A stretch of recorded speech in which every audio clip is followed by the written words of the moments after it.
मैं ये कहूँगी कि आपका विश्व बहुत अच्छे हाथों में है कि बच्चों आपके लिए मुझे यहाँ तक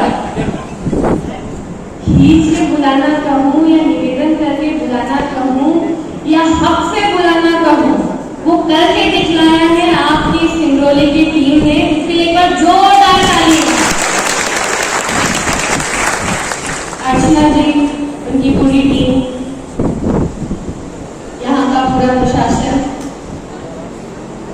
बच्चों के बारे में बहुत अच्छा सोचता है। उनके आने वाले भविष्य के लिए और भी फील्ड में बहुत सारे स्कोप हो सकते हैं। एक नजरिया होना कि हमारे यहाँ के बच्चों को और नए एक्सपोजर मिले, इसलिए बुलाना, स्पीकर्स को बुलाना ताकि उन्हें और फील्ड के बारे में पता चले, वो और भी नई नई चीज़ों का अनुभव करें। तो आपसे सीधी मैं जल्दी प्रारंभ करती हूँ कि कैसे मैं घोषणा करके दुनिया की सबसे ऊंची चोटी माउंट एवरेस्ट तक पहुँचती हूँ। तो सीधा वहीं ले चलते हैं आपको। मेरा एक छोटा सा गाँव है भोजनगर, जहाँ मेरा जन्म हुआ था आज से 28 वर्ष पहले। मेरे पापा किसान थे और मैं गर्व से कहती हूँ कि मैं किसान की बेटी हूँ। आज हम लोग यहाँ बैठे हैं, हम तो बहुत ज़्यादा उमस हो रही है, पसीना टपक रहा है, थोड़े से सोच रहे हैं, पर ये टपकने को यदि ये नहीं टपकेगा तो बारिश अच्छी नहीं होगी, बारिश अच्छी नहीं होगी तो किसान की फसल अच्छी नहीं होगी। तो बताइए गर्मी होने दें, पसीना टपकने दें, हम इतना सह लेंगे कि जितनी ज्यादा उमस होगी बारिश उतनी अच्छी होगी। हमारे गांव में एक कहावत है, तो यहाँ देख रही हूँ कि शुभ संकेत हमको आज इस कार्यक्रम से देखने को मिल रहे हैं। हमें थोड़ी परेशानी हो रही है, पर हमें ये पता है कि हम हमारे किसानों के बारे में ये सह लेंगे, झेल लेंगे और सोचेंगे कि और अच्छी बारिश होगी तो और अच्छी फसल होगी। तो मेरे पिताजी किसान है और वहाँ मैंने मेरा जब जन्म हुआ था तो परिवेश मेरा ऐसा है कि हमारे यहाँ बहनें तब तक आती रहती हैं जब तक कि भाई ना आ जाए। तो मेरी 6 बुआएं हैं, हमारे मझले पापा की मिला के से हम 12 बहनें हैं। और जब मेरा जन्म हुआ था तो मेरा जन्म दादी के हाथ में हुआ था। जब मेरा जन्म हुआ था तो दादाजी ने बोला था, अरे अब तो दामोदर की भी किस्मत खुल गई, अब 3-4 छोरी होगी कभी एक छोरी होगी। पर मेरे पास भैया गया, मैं भाग्यशाली हो गई। पर बचपन में मेरे भैया लोग थे सब गवर्नमेंट स्कूल में जाते थे और हम जितने भी घर की बच्चियां होती थी सरकारी स्कूल में जाते थे। 5वीं कक्षा तक मेरी पढ़ाई सरकारी स्कूल में हुई और मैं मेरे मम्मी पापा का कहूँगी कि उस समय वो ढेले में रहते थे। उनने मेरे भाइयों को देखे जिसका भी हर घर से वस्तु चाहिए, जैसे तो रंग बिरंगों बनी है। तो मेरी मम्मी मेरे लिए कपिला पशु आहार की बोरी का झूला होता है वो एकदम नया बना के मेरे को दे देती थी और मैं उसी में खुश हो जाती थी, अरे वाह नया झूला मिल गया। बाद में जो सब लोग एक साथ रोटी खाते थे हमारे यहाँ, तो सब लोगों को छोटी रोटी मिल जाती थी और हमको घी नहीं तरह की छोटी रोटी खिलाएंगे तो खा जाएगा। तो मैं अभी ज़्यादा छीन के ले लेती थी। तो मुझे ये लगता है कि तब से लेकर आज तक मुझे दूध घी मक्खन से इतना प्रेम है कि दुनिया में किसी चीज़ से इतना प्रेम नहीं है, बहुत प्रेम है मुझे। बाद में मुझे मेरे मामा जी के यहाँ पढ़ने के लिए भेजा गया, फिर यहाँ पे मेरे स्कूल में गाँव में स्कूल केवल 5वीं कक्षा तक था। जब हम दूसरों के घर पे रहते हैं तो वहाँ की कठिनाई बहुत अलग होती है। यदि आपको टमाटर फ्रिज में से लेना है तो सोचना पड़ता है लेना नहीं लेना। हम जब दूसरों के घर में रहते हैं तो हमारा मन करता है कि फूल के रोने का, अगर हम रो नहीं सकते क्योंकि उनको लगेगा कि पता नहीं हम बच्चों को कैसे लगता है। तो मैं अलमारी खोल लेती थी और उसमें अंदर से रख के रो लिया करती थी क्योंकि घर पे भी नहीं बता सकते थे। इस तरह से मेरी 12वीं कक्षा की पढ़ाई है। मैं जिस परिवेश से आती हूँ, हमारे यहाँ 2-2 साल में होते तो हमारे सगाई हो जाती है और जैसे हम 12वीं पास करते हैं हमारे यहाँ शादी हो जाती है। हमारे यहाँ सरकारी सम्मेलन होता है, समाज का सम्मेलन होता है, जिसमें 12वीं की मार्कशीट, अब तो काफी चेंज हो गया है। पहले होता कि 12वीं की मार्कशीट ले ली जाती थी जिसमें ये होता कि आपको ये बताता था कि हाँ ये 18 साल के हैं। तो मेरा भी सपना यही था कि अरे बस अपना ब्याह होने वाला है, घर में बस फ्रिज होनी चाहिए जैसे करने वाला था और बस मुझे नाक से बर्तन नहीं मांझने हैं। इसके अलावा मेरे कोई सपने नहीं हुआ करते। आप सब भाग्यशाली हैं कि आपको सपने दिखाने के लिए, आपको नई फील्डों को एक्सपोजर कराने के लिए इतने अच्छे लोग आपके पास मौजूद हैं। वो बता रहे हैं आपको कि आप एक्सप्लोर करो और भी सपने, मतलब मैं जैसे सपने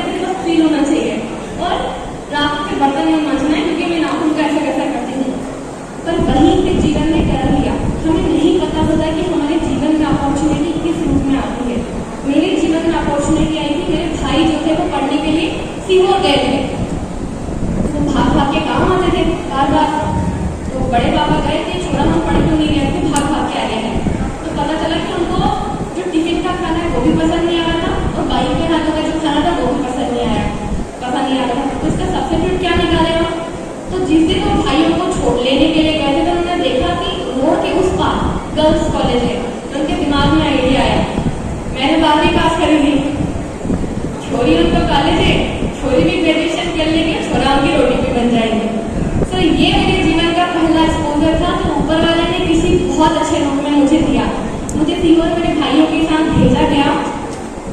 मैं गई वहाँ पे उनकी रोटी बनाने के लिए थी, पर मैं कहती हूँ कि वो भगवान ऊपर वाले का एक संकेत था जो मुझे एक नए रूप में मिला। काम होता था सुबह सुबह खुद की और भाइयों का टिफिन रेडी करना, दूसरा गर्ल्स कॉलेज में हायर कॉलेज जाना। और जब मैं वहाँ पहुँची थी गर्ल्स कॉलेज में, मेरे लिए गर्ल्स कॉलेज का एक्सपोजर भी बहुत अलग था। वहाँ पे सब शहरी कॉलेज से आई हुई बच्चियाँ थी और मैं बिल्कुल दूर गाँव से, और पीले बाल हुआ करते थे, और मुझे आज भी यूनिफॉर्म से इतना ही प्यार में इतना तब हुआ करता था। यूनिफॉर्म में हम सब एक जैसे रखे थे, तो मैं हमेशा अपने यूनिफॉर्म को तकिए के नीचे टिके हुआ रखती थी और फिर उसको पहन के वहाँ चले जाया करती थी। जब मैं घर पे रहती थी तो मैंने पहली बार, हम सब कहते हैं ना कि हम सबको हवा लगती है, आप सब 12वीं कक्षा के बच्चे हैं, आप सबको भी जब आज़ादी मिलेगी तो आप कहीं ना कहीं आपके मन में आएगा कि हम उसका गलत फायदा उठाएं। हमारे गांव की भाषा में कहते हैं हवा लगना, हम सबको हवा लगती है। मैं इस चीज़ को सबसे ज़्यादा किशोरावस्था के बच्चों के सामने इसलिए कहती हूँ कि मैं भी तुम में से एक रही हूँ और मैंने भी वही गलतियाँ की है, और आप माता पिता को बताना चाहूँगी आपने भी वो गलतियाँ की और आपके बच्चे भी वो गलतियाँ करेंगे, पर हम इसे कैसे हैंडल किया करें। तो मैंने अपने पापा के 250 रुपये जोड़ दिए थे, और हमारे गर्ल्स कॉलेज की लड़कियों ने कहा था कि हमें वाटर पार्क जाना है। मेरे लिए आज वाटर पार्क बड़ी नॉर्मल और कॉमन चीज़ है, कोई बड़ी बात नहीं है, पर उस समय वाटर पार्क बड़ी बात थी। तो हम हमारे गर्ल्स कॉलेज की सारी लड़कियां वाटर पार्क गई, और वहीं एक गांव के भैया ने देख लिया, घर पे फ़ोन लगा दिया कि उनकी छोरी तो वहाँ वाटर पार्क में छोरी उन पानी में मस्ती कर रही है। तुरंत मुझे घर ले जाया गया, मुझे बहुत मार पड़ी, और मेरे पापा ऐसे कुर्सी पे सिर झुका के बैठे हुए थे। सब उनको बोल रहे थे कि आज तो छोरी वाटर पार्क गई है, कल से पता नहीं कहाँ जाएगी। ये आपके साथ भी जीवन में होगा। मेरे पिताजी ने मुझसे एक चीज कही कि बेटा वाटर पार्क जाना में बुराई नहीं है, बुराई कर सकती है तुम्हारे बता के जाते हैं कि तू कहाँ जा रही है, तुम्हें बता पाता कि हमारे बच्चों का है। उस दिन मैंने जीवन का एक सबक सीखा, हर वो काम जो हमें अपने माँ बाप को बताने में शर्म आए या दूसरों को बताने में शर्म आए, झिझक आए, हर वो काम गलत है, और हर वो काम जो हक से बिना शर्म के साथ बता सके, हर वो काम सही है। तो जीवन में आपके गलत और सही काम की परिभाषा के अंदर है। सबने मना कर दिया था कि पढ़ने मत जाना, केवल एक व्यक्ति लाइलॉन का जूता पहना हुआ मेरा पापा, जब मैं मम्मी को पढ़ी थी पूरी मीडिया गाँव में थे, वो गाने में छिप गए थे, उनका कहना था कि हमारे बड़ा बड़ा कैमरा उसे डर लगे। उन पापा की मेंटालिटी थी कि मैं छोरी की ग्रेजुएशन तो करूँगा, यदि मेरा भी भेज करूँ।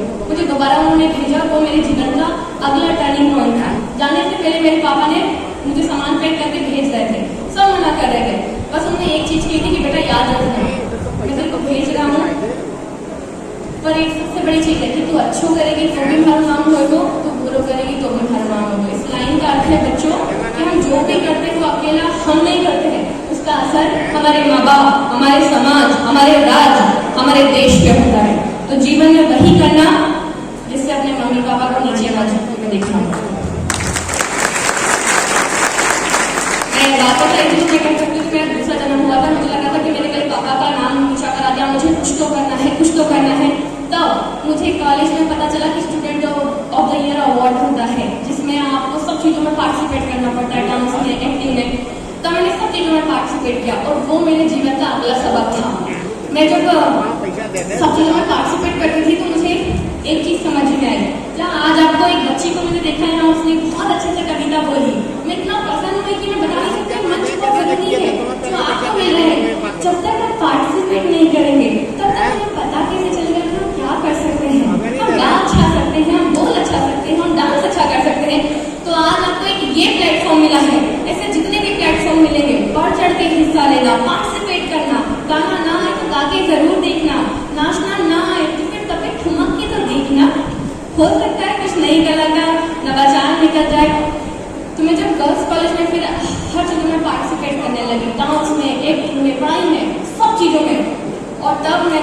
2 काम को एलईडी किया था एमएसएस के तहत। तो मुझे भारत सरकार द्वारा चुन के इंडिया को रिप्रेजेंट करने के लिए मालदीव भेजा जा रहा था। मैंने जब लिस्ट देखी तो मेरे साथ, और मुझे जब भेजा गया तो मैं दिल्ली पहुंची। दिल्ली में मैंने पहली बार हेलीकॉप्टर देखा सामने से, और मेरे साथ मेरे 2 साड़ी और एक सलवार सूट ऐसे रखे हुए थे। मेरे साथ लोग गए थे, वो मिस इंडिया, रणजी ट्रॉफी के कैप्टन, आईआईटी के टॉपर, निफ्ट के टॉपर, ये सब थे। ये मेरे जीवन का सबसे बड़ा एक्सपोजर था। और वो सब अंग्रेजी में बात कर रहे थे, मुझे लगा था कि मैं कहाँ इनके बीच फंस गई हूँ यार। और जब मैं हेलीकॉप्टर में पहली बार बैठी तो मैंने एयर होस्टेस से पूछा कि मुझे ना वॉशरूम दिखा दीजिए। तो वो मेरे को वॉशरूम के पास लेके गई। मैंने कहा इसका जाता कहाँ है? तो वो पूछती है ये कैसे प्रश्न पूछ रही है।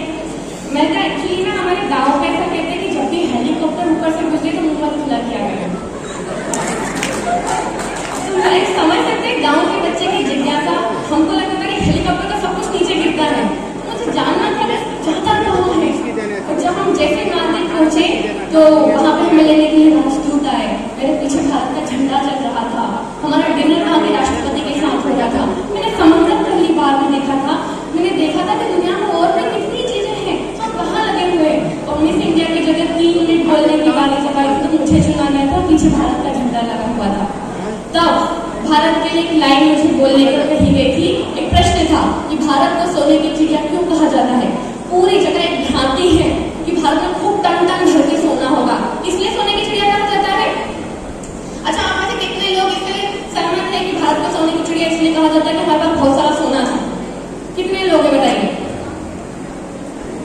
अच्छा, तो मुझे ऐसा लगता था उस समय कि भारत में बहुत सारा सोना था इसलिए सोने की चिड़िया कहा जाता है। पर वहां जाके पता चला हमें भारत को सोने की चिड़िया इसलिए नहीं कहा जाता कि हमारे पास सोना था। भारत को सोने की चिड़िया इसलिए कहा जाता है, भारत दुनिया का एकमात्र ऐसा देश है जहाँ सब रंग रूप जाति के लोग हैं। भारत को दुनिया की सोने की चिड़िया इसलिए कहा जाता है यहाँ समस्त धर्म के लोग हैं। और सबसे महत्वपूर्ण चीज, या तो किसी दुनिया के किसी देश में समंदर होंगे, पर्वत होंगे या मरुस्थल होंगे, पूरी दुनिया का भारत एकमात्र ऐसा देश है जिसके पास पर्वत है, मरुस्थल है, समंदर है, इसलिए भारत को सोने की चिड़िया कहा जाता है। तो हमेशा गर्व महसूस करना कि आप भारतीय हो, ऐसे भारत जैसे देश में आप रह रहे हो। जब मैं वहां पर वापस आई तो मुझे एक चीज तो समझ में आई, खुद को भी फील होना चाहिए कि हम क्या कर सकते हैं। मैंने खुद की पीठ ऐसे थपथपाई कि नहीं, भगवान जी ने मुझे यहाँ भेजा है, ऊपर वाले ने कुछ तो है मुझ में, पर कुछ मिल नहीं रहा था, क्या करना है। पढ़ने में कमजोर थी, मेरे को हमेशा 12वीं में 59% आए, ग्रेजुएशन में 59 आए हैं, MSW में मैंने किया तब 59% आए। तो परसेंटेज तो मेरे 59 से ऊपर कभी नहीं गए। तो मुझे ये तो पढ़ने में समझ में आ गया था, पढ़ने में तो मेरा ख्याल नहीं होगा। और ढूंढना था कि क्या करूँ, कुछ मिल नहीं रहा था। सब चीज में पार्टिसिपेट करेगी। तभी मैंने एक दिन अखबार में पढ़ा कि मध्य प्रदेश के 2 लड़कों ने माउंट एवरेस्ट सबमिट किया। फिर मुझे मिला कि अच्छा, लड़के ने किया है, लड़की ने नहीं किया। वो लड़की मैं क्यों नहीं हो सकती, मुझको भी तो 2 हाथ कर दिए। जब भी तुमको अपने ऊपर शंका हो तो हमेशा अपने आप को रियलाइज करना कि उसको भी तो 2 हाथ कर दिए, मुझको भी 2 हाथ कर दिए, मैं क्यों नहीं कर सकता। आपको किसी और मोटिवेशनल स्पीकर की जरूरत ही नहीं पड़ेगी, आप खुद अपने आप में मोटिवेट हो जाओगे। तो मैं हमेशा इस चीज को मैंने देखा है और फिर मैंने डिसाइड किया कि मुझे माउंट एवरेस्ट चढ़ना है। अब मैं आपको बता दूं कि माउंट एवरेस्ट चढ़ना बहुत बहुत कठिन, बहुत ज्यादा कठिन है। कि सपना देखना, सोचना बहुत आसान है, पर उस तक पहुंचना बिल्कुल भी आसान नहीं था। जब मैं माउंट एवरेस्ट की पता करी तो पता चला कि बछेंद्री पाल ने 32 साल पहले क्लाइंब किया, देश की किसी लड़की ने नहीं किया। तो रिसर्च करी, पता चला कि माउंट एवरेस्ट के लिए आपको कैंप ट्रेनिंग कोर्सेस करना पड़ता है, बेसिक और एडवांस कोर्स। मैंने पहले बेसिक कोर्स किया। बेसिक कोर्स सेमी कमांडो की तरह होता है। आपको माउंटेनियरिंग में जाने के लिए कोर्सेस इसलिए करने पड़ते हैं कि हमारे यहाँ बर्फ क्या है, फ्रिज में रखी हुई। तो आपको पता चलता है कि सॉफ्ट आइस पे कैसे चलना है, ब्लैक आइस पे कैसे चलना है, ब्लू आइस पे कैसे चलना है, लेफ्टिंग कैसे करना है, जुमारी कैसे करना है, 2 मैगी के पैकेट पे सर्वाइव कैसे करना है, भालू आ जाए तो भागना कैसे है। ये सब चीजें आपको ट्रेनिंग के दरमियान सिखाई जाती है। मैंने बेसिक कोर्स किया, एडवांस कोर्स किया, 260,000 मीटर के माउंटेन सबमिट किया। फिर मुझे पता चला कि माउंट एवरेस्ट के लिए 25 लाख रुपए की राशि लगती है और 25,000 हाथ में भी नहीं देखे थे। मेरी एक ही कमी है, वही मेरी ताकत है। मैं बहुत बहुत मैंने ठान लिया तो मुझे प्रकृति परिस्थितियां मैं स्वयं भी नहीं हटा सकती। यदि मुझे आज सिंगरौली आना था, मैंने इससे कमिटमेंट कर दिया था कि चाहे ट्रेन से आती, हेलीकॉप्टर से आती, बस से आती, काई से भी आती, और मैं आती जरूर। तो आपका कमिटमेंट और आपकी जिद पक्की होनी चाहिए, चाहे कुछ भी हो जाए। फिर आपने बोल दिया तो बिल्कुल डगमगाना नहीं है। तो 25 लाख रुपए की राशि बहुत बड़ी रकम थी। और जहाँ मैं गर्ल्स कॉलेज में रहती थी कि मैंने रियलाइज किया कि ऊपर वाला आपको कैसे तैयारी कराता है। मेरा जो घर था वो दूसरी मंजिला में था सीहोर में, जहाँ गर्ल्स कॉलेज में पढ़ती थी, किराए से रहती थी। और मुझे नीचे हेडपंप से कुप्पों में पानी भर के लेके जाना पड़ता था, सुबह सुबह 14-15 कुप्पे। तो मुझे रियलाइज हुआ एक बार मैंने मेरे जीवन को पलट कर देखा। उस समय मैं अपने आप को कोसती थी कि ये भाई हम तो चले जाए सुबह सुबह, भारी कुत्ता में पानी भरना पड़े, पाँव दुखे, क्यों करना पड़े। पर मैंने जीवन को एक बार पलट के देखा तो मुझे रियलाइज हुआ कि उस दिन यदि मैं कुत्तों से पानी नहीं भरूंगी तो मेरे पैर इतने कभी मजबूत नहीं होते तो माउंट एवरेस्ट चढ़ पाऊंगा। तो आपके जीवन में जो कुछ भी होता है, या तो कोई असफलता है उसके लिए तैयार हो या बहुत बड़ी सफलता है उसके लिए तैयार हो।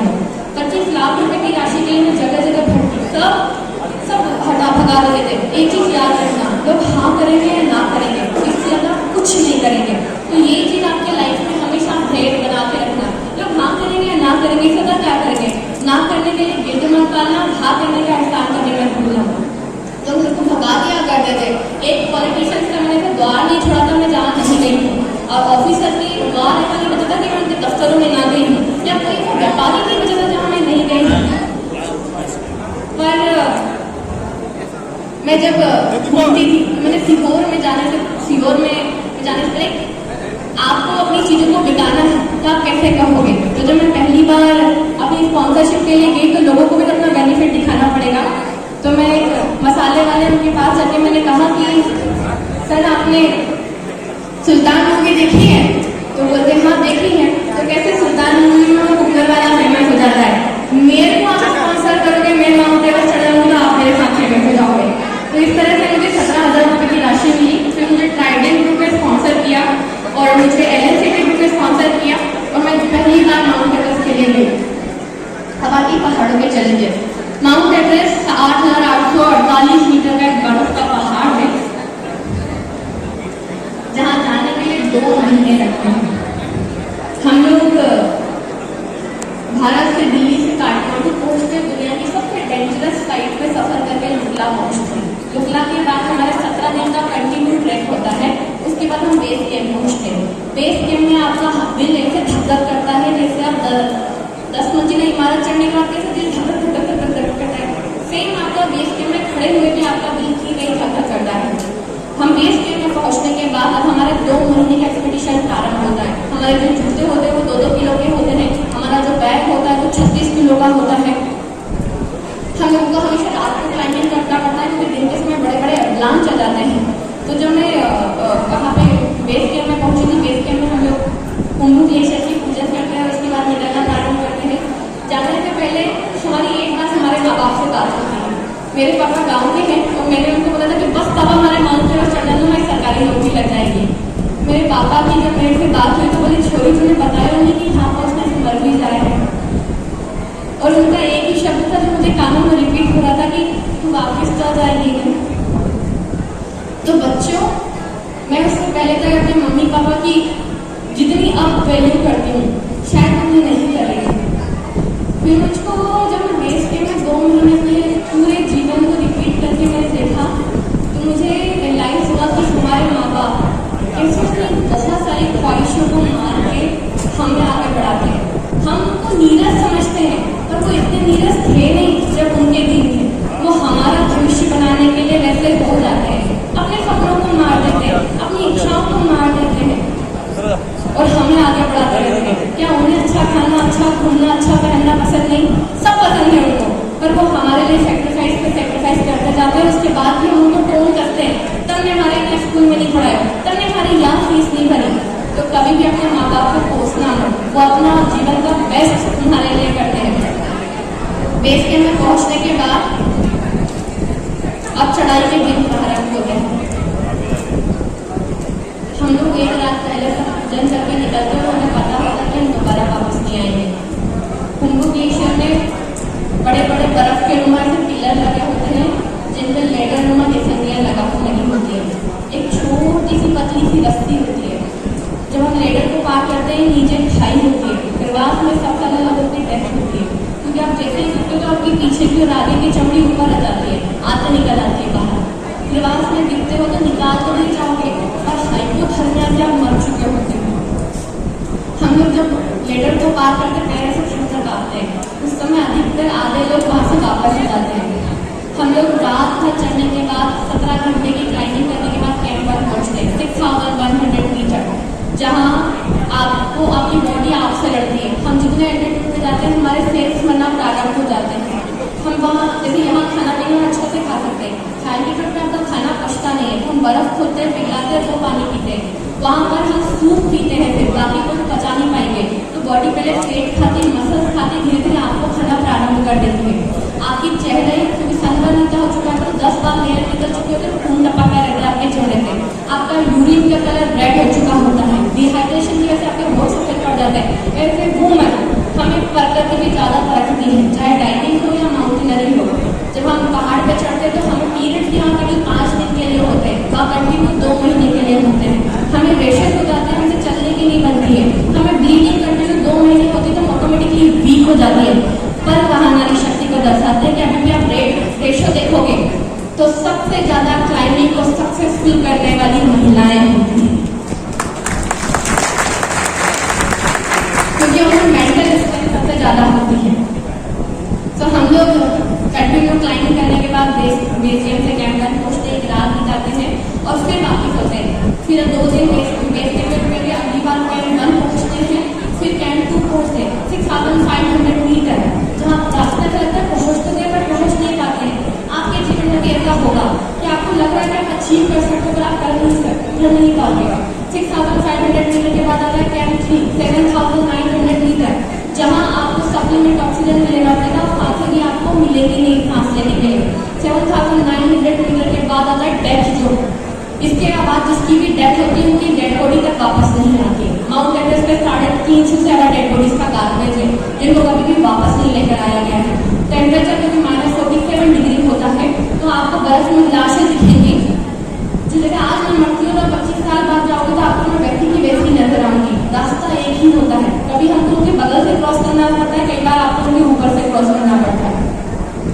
7900 मीटर के बाद आप कभी भी मर सकते हो, नहीं पता कि आप वापस आओगे कि नहीं आओगे। 7900 मीटर के बाद आता है कैंप 4, जिसे साउथ कोल या डेथ जोन कहा जाता है। इसके बाद आप ऑक्सीजन भी लोगे तो भी आप मर सकते हो। कैंप 4 में सबसे ज्यादा डेड बॉडी, इसको बोलते हैं डेड बॉडीज का हब। जितने भी लोगों की डेथ हुई है वहाँ स्लीपिंग बैग में बंद करके गेहूं की खट्टी कैसे रखते हैं एक के ऊपर एक, वहाँ ऐसी लाशें रखी हो, वहाँ हमारा टेंट लगा जो हमें हवा से बचाता है, हवा के थप्पड़े से, तो डर तो भूल ही जाते हो कि आप लाशों के बीच रहते हो। उसके बाद आता है समिट पुश। तो मैं 2018 में 8100